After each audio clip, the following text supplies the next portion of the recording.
আসসালামু আলাইকুম রহমতুল্লাহ অবরাকাতুহ। সুপ্রিয় শিক্ষার্থীবৃন্দ, আশা রাখি যে যেখানেই আছো ভালো আছো। আজকে আমি আলোচনা করব ব্যবসায় সংগঠন ও ব্যবস্থাপনা প্রথম পত্রের ৬ষ্ঠ অধ্যায় সমবায় সমিতির লেকচার 3 শিখনফল। অধ্যায় শেষে ছাত্রছাত্রীরা সমবায়ের গঠন প্রণালী বলতে পারবে, সমবায়ের প্রকারভেদ বলতে পারবে এবং সমবায়ের উপবিধি বলতে পারবে। সমবায়ের গঠন প্রণালী: কামার, কুমার, তাঁতি, জেলে ইত্যাদি সমমনা, সমপেশা, সম আয়ের লোকজন একত্রিত হয়ে স্বেচ্ছায় স্বল্প পুঁজি মিলিয়ে এই সমবায় সমিতি গঠন করে। এই সমবায় সমিতি বাংলাদেশে 2001 সালে সমবায় আইন, যা সংশোধিত হয় 2013 সালে এবং 2004 সালে সমবায় বিধি অনুযায়ী গঠিত হয়। সমবায় সমিতির গঠন প্রণালীকে আমরা 3টি পর্যায়ে ভাগ করে দেখাতে পারি, যেমন উদ্যোগ গ্রহণ পর্যায়, নিবন্ধন পর্যায় এবং কার্যারম্ভ পর্যায়। উদ্যোগ গ্রহণ পর্যায়: সমবায় সমিতিতে সমমনা সমপেশার কমপক্ষে প্রাপ্তবয়স্ক 20 জন লোক একত্রিত হয়ে উদ্যোগ গ্রহণ করে, তাই তাদেরকে বলা হয় উদ্যোক্তা। এদের মধ্য থেকে কমপক্ষে 6 সর্বোচ্চ 12 সদস্য বিশিষ্ট একটি অস্থায়ী ব্যবস্থাপনা কমিটি গঠন করা হয়। এখানে সদস্য পদগুলো হচ্ছে একজন চেয়ারম্যান, একজন ভাইস চেয়ারম্যান, একজন সচিব বা সেক্রেটারি, একজন কোষাধ্যক্ষ এবং কমপক্ষে 2 জন সাধারণ সদস্য। এই কমিটি প্রথমে একটি খসড়া উপবিধি তৈরি করে। এই উপবিধিতে সমিতির নাম, ঠিকানা, উদ্দেশ্য, মূলধন, শেয়ারের মূল্য ইত্যাদি বিষয়গুলো নিয়মকানুন হিসেবে লিপিবদ্ধ থাকে। এই উপবিধি যদি সদস্যরা তৈরি করতে না চায়, তাহলে সমবায় বিভাগ থেকে ছাপানো একটি উপবিধি সংগ্রহ করা যায়। এরপর কমিটি একটি সিলমোহর তৈরি করবে। সীমিত দায় বিশিষ্ট যদি সমবায় সমিতিটি হয়, তাহলে নামের শেষে লিমিটেড শব্দটি লিখতে হবে। নিবন্ধন পর্যায়: এক্ষেত্রে নিবন্ধকের অফিস থেকে একটি ছাপানো আবেদন ফর্ম সংগ্রহ করতে হয় এবং তা যথাযথভাবে পূরণ করে কিছু দলিলপত্র এবং ফি সহ নিবন্ধকের কাছে জমা দিতে হয়। এখানে কি কি দলিলপত্র জমা দিতে হয় তা আমরা জানি। 1. প্রাপ্তবয়স্ক কমপক্ষে 20 জন ব্যক্তির নাম, ঠিকানা, স্বাক্ষর, তারিখ। 2. সমিতির সিলমোহরকৃত ও উদ্যোক্তাদের স্বাক্ষরকৃত উপবিধির 3টি কপি। 3. আবেদনপত্রের নির্দিষ্ট স্থানে সাংগঠনিক কমিটির সচিব ও অন্যান্য যে কোনো 3 জন সদস্যের স্বাক্ষর। এরপর এই নিবন্ধন কার্য শুরু হয়। কার্যারম্ভের পর্যায়: এছাড়াও নিবন্ধনের ক্ষেত্রে আরো একটি বিষয় লক্ষ্য করতে হয় যে এই আবেদনপত্রটি যে সমবায় আইন অনুযায়ী সঠিকভাবে পূরণ হয়েছে, এক্ষেত্রে সচিব ও উদ্যোক্তাগণ কর্তৃক একটি ঘোষণাপত্র জমা দিতে হয়। কার্যারম্ভের পর্যায়: নিবন্ধনপত্র পাওয়ার পরপরই সমবায় সমিতি তার কার্যক্রম শুরু করতে পারে। নিবন্ধন প্রাপ্তির পর আইনগতভাবে সমবায় সমিতি সমবায় কথাটি ব্যবহার করতে পারে, তবে কোনো অনিবন্ধিত যৌথ সংগঠন সমবায় কথাটি ব্যবহার করতে পারে না। এবার আমরা জানব সমবায় সমিতির প্রকারভেদ। সমবায় সমিতি অনেক প্রকারের। এখানে সমিতির উদ্দেশ্য, সদস্যদের চাহিদা, রুচি, প্রয়োজন ইত্যাদি ভেদে সমিতি অনেক প্রকারের হয়। আমরা বিস্তারিত জানব। প্রথমে সদস্যদের প্রকৃতি ভিত্তিতে প্রকারভেদ। উৎপাদক সমবায় সমিতি: শিল্পের মালিক বা উৎপাদকগণ সমবায়ের মাধ্যমে বড় রকমের সুবিধা পাওয়ার জন্য এই সমবায় সমিতি গঠন করে। এখানে উৎপাদকরা কিছু সমস্যায় পড়ে বলে এই সমবায় সমিতিটা তারা তৈরি করেছে। কাঁচামাল কেনা থেকে শুরু করে উৎপাদিত পণ্য বিক্রির বিভিন্ন ক্ষেত্রে তারা নিজেদের পারস্পরিক প্রতিযোগিতার জন্য তারা অনেক অসুবিধায় পড়ে। এই অসুবিধা থেকে বাঁচার জন্য তারা একত্রিত হয়ে উৎপাদক সমবায় সমিতি গঠন করে, যেমন তাঁতি সমবায় সমিতি, দুগ্ধ উৎপাদক সমবায় সমিতি ইত্যাদি। ক্রেতা বা ভোক্তা সমবায় সমিতি, ক্রেতা বা ভোক্তারাও বিভিন্ন পর্যায়ে সমস্যায় পড়ে, যেমন মধ্যস্থ ব্যবসায়ীদের শোষণ, ন্যায্য মূল্যে উন্নত মানের পণ্য পাওয়া থেকে বঞ্চিত হওয়া, তারপরে তোমার সদস্যদের ক্রয় ক্ষমতা কমানো, জীবনযাত্রার মান উন্নত হচ্ছে না ইত্যাদি সমস্যা থেকে বাঁচার জন্যই তারা ক্রেতা বা ভোক্তা সমবায় সমিতি গঠন করে।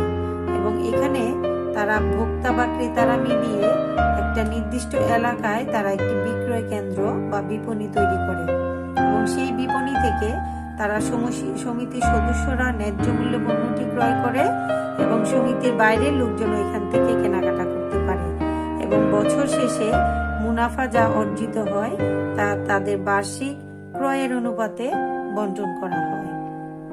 বিক্রয় সমবায় সমিতি কোনো নির্দিষ্ট এলাকার বিক্রেতাগণ পারস্পরিক প্রতিযোগিতা দূর করার জন্য এই ধরনের সমবায় সমিতি গঠন করে, যেমন হকার্স সমবায় সমিতি, বণিক সমবায় সমিতি, পুস্তক বিক্রেতা সমবায় সমিতি ইত্যাদি।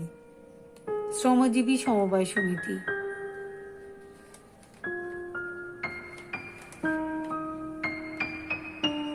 শ্রমজীবীরা সাধারণত বিভিন্ন ধরনের চাপ ও সমস্যায় জর্জরিত থাকে।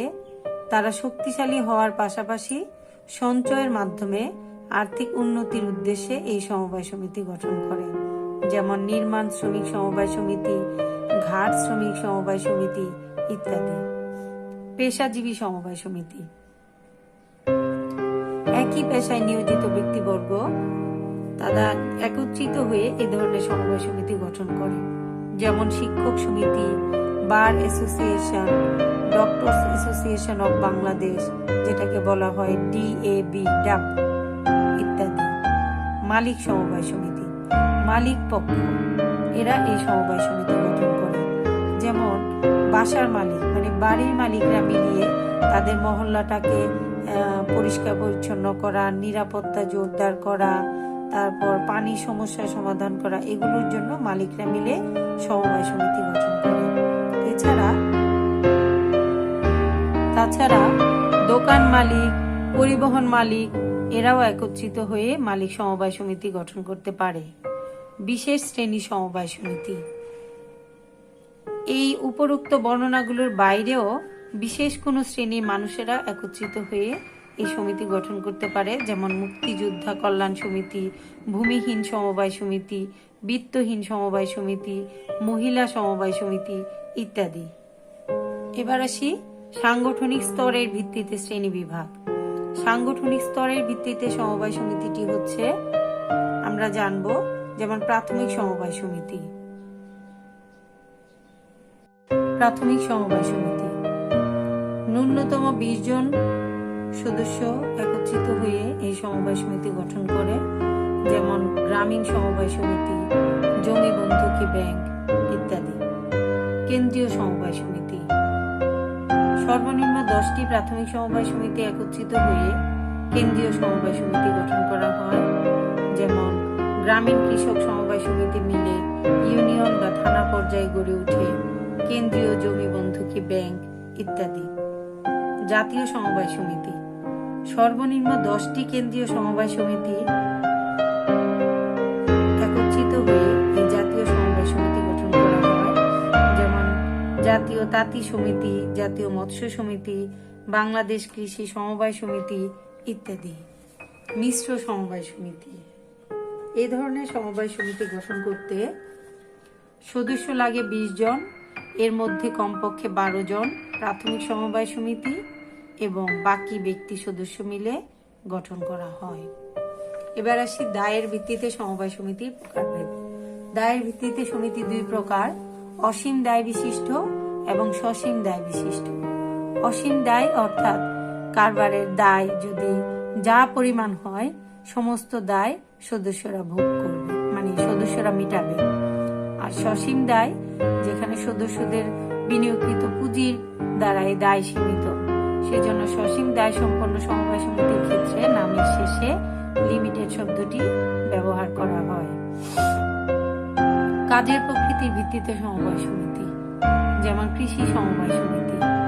কৃষি একটি নির্দিষ্ট এলাকার কৃষকগণ তারা একত্রিত হয়ে এই সমবায় সমিতি গঠন করে।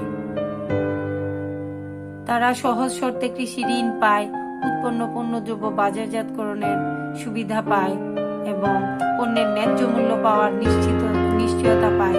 এই জন্য তারা এই কৃষি সমবায় সমিতিটি গঠন করে। অকৃষি সমবায় সমিতি, কৃষি ছাড়া বিভিন্ন পেশায় নিয়োজিত ব্যক্তিবর্গ তারা মিলে যে সমিতি গঠন করে, যেমন শিল্প সমবায় সমিতি, বাণিজ্যিক সমবায় সমিতি ইত্যাদি। শিল্প সমবায় সমিতি দেশের ক্ষুদ্র কুটির শিল্পের মালিকগণ তাদের পারস্পরিক স্বার্থে এই ধরনের সমবায় সমিতি গঠন করে, যেমন সমবায় বিড়ি প্রস্তুতকারক সমিতি, সমবায় লবণ প্রস্তুতকারক সমিতি ইত্যাদি। বাণিজ্যিক সমবায় সমিতি কিছু ক্ষুদ্র ব্যবসায়ী পারস্পরিক সহযোগিতার ভিত্তিতে ভোগ্যপণ্য সরবরাহ করে এবং বাজারজাতকরণের উদ্দেশ্যে এই সমবায় সমিতি গঠন করে। এই সমবায় সমিতি সাধারণত ভোগ্যপণ্য বন্টন এবং বিক্রির উদ্দেশ্যেই গঠন করা হয়। উদ্দেশ্যের ভিত্তিতে শ্রেণী বিভাগ। ক্রয় সমবায় সমিতি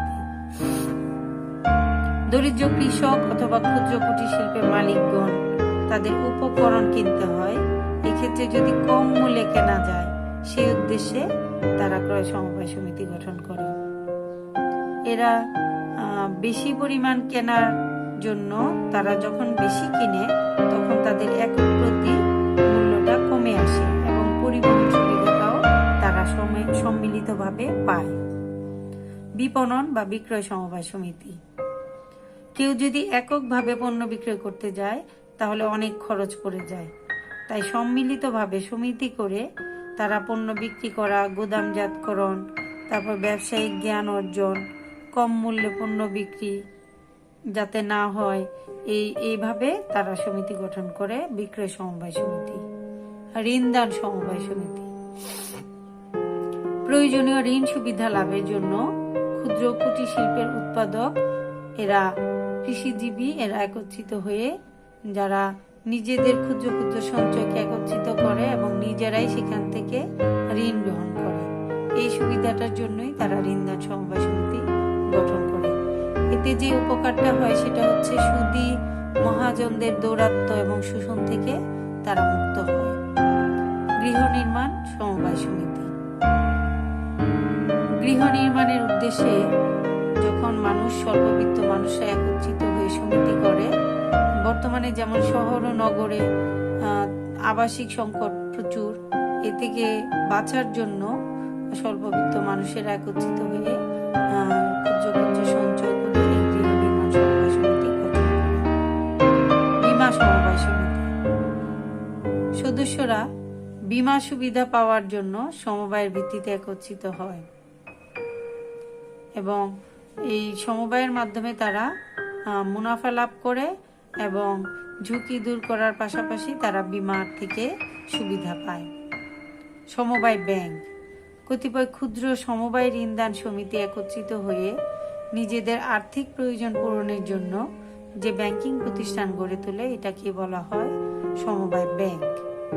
সমবায় আবাসিক সমিতি স্বল্প আয়ের মানুষেরা তাদের নিজ নিজ ক্ষুদ্র ক্ষুদ্র আর্থিক সামর্থ্য একত্রিত করে একটা আবাসিক এলাকা গড়ে তুলতে চায় এবং সেই সমিতির মাধ্যমে তারা আবাসিক এলাকা প্লাস বসতি গঠন, নিজেদের মতো করে বসবাস, এই উদ্দেশ্যে সমবায় আবাসিক সমিতি। খুব ইম্পর্টেন্ট একটি সমবায় সমিতি বহুমুখী সমবায় সমিতি। বহুমুখী মাল্টি, যে সমবায় সমিতির উদ্দেশ্য বহু, যেমন উৎপাদন, ক্রয়, বিক্রয়, ঋণদান, গৃহ নির্মাণ ইত্যাদি একটি সমিতির মাধ্যমে যদি অনেকগুলো উদ্দেশ্য অর্জন করা হয় তাহলে তাকে বলা হয় বহুমুখী সমবায় সমিতি। সুপ্রিয় শিক্ষার্থীবৃন্দ, এই হচ্ছে সমবায় সমিতির প্রকারভেদ। এখন আমি বিস্তারিতভাবে এগুলো বর্ণনা দেয়া আছে, তোমরা তোমাদের যেটুকু দরকার তোমরা এখান থেকে জেনে নিবে।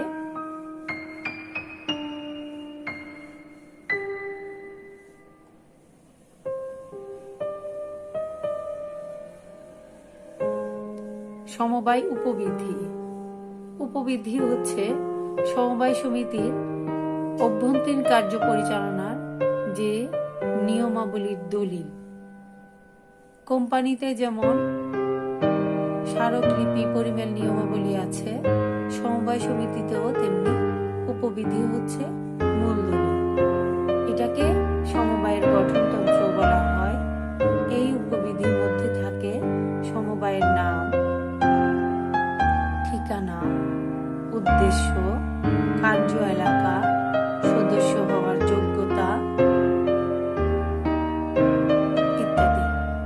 সমবায় সমিতি সম্পর্কে কতগুলো সংক্ষিপ্ত প্রশ্ন এখান থেকে তোমরা দেখতে পারো। এগুলো তোমাদের এমসিকিউ প্রশ্ন উত্তর করতে সাহায্য করবে। এবার তোমাদের মূল্যায়নের জন্য কয়েকটি প্রশ্ন দিয়েছি সংক্ষিপ্ত। এমসিকিউ আকারে তোমরা উত্তরটি লিখবে এবং একটি সৃজনশীল প্রশ্ন, এটিও তোমরা বাসায় করবে। ধারাবাহিকভাবে নিয়ম অনুযায়ী ভেঙে ভেঙে তোমরা উত্তরগুলো লিখবে। তোমাদের কোনো জানার কিছু থাকলে তোমরা আমাকে জানাবে। আজ এ পর্যন্তই। সবাই ভালো থেকো। আল্লাহ হাফেজ।